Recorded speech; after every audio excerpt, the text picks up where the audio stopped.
8th third term page number 46. ஏ ஒரு வேலை 20 நாட்களிலும் பி அதே வேலையை 30 நாட்களிலும் முடிப்பார்கள்.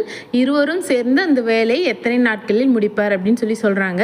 ஏ வந்து எத்தனை நாளில் முடிப்பாருங்க? 20 நாள். பி வந்து 30 நாள். நம்ம வந்து மொத்த வேலை எவ்வளோன்னு தெரிஞ்சுக்கிறதுக்கு ஏக்கும் பிக்கும் வந்து எல்சிஎம் கண்டுபிடிக்கணும்.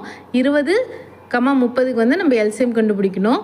இது கண்டுபிடிச்சா நம்மளுக்கு வந்து மொத்த வேலை எவ்வளோ அப்படின்னு சொல்லி தெரிஞ்சுக்கலாம்.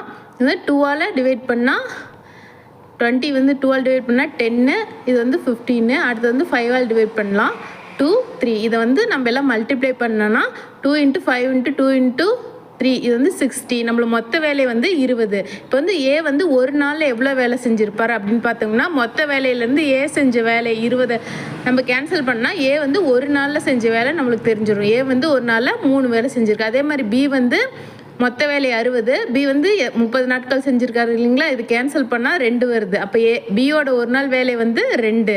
இப்போ கொஸ்டின் என்ன கேட்டிருக்காங்கன்னா ஏ மற்றும் பி 2 பேரும் சேர்ந்து எத்தனை நாட்கள் முடிப்பார்னு சொல்கிறாங்க. ஏவோட ஒரு நாள் வேலை வந்து 3, பியோட ஒரு நாள் வேலை 2. இது ரெண்டையும் ஆட் பண்ணணும். நம்ம வந்து ஏவும் பியும் சேர்ந்து ஒரு நாளில் 5 வேலை செய்வாங்க. இப்போ வந்து மொத்த வேலை 60 / 5 இப்போ 12. ஏவும் பியும் இணைஞ்சு 12 நாட்களில்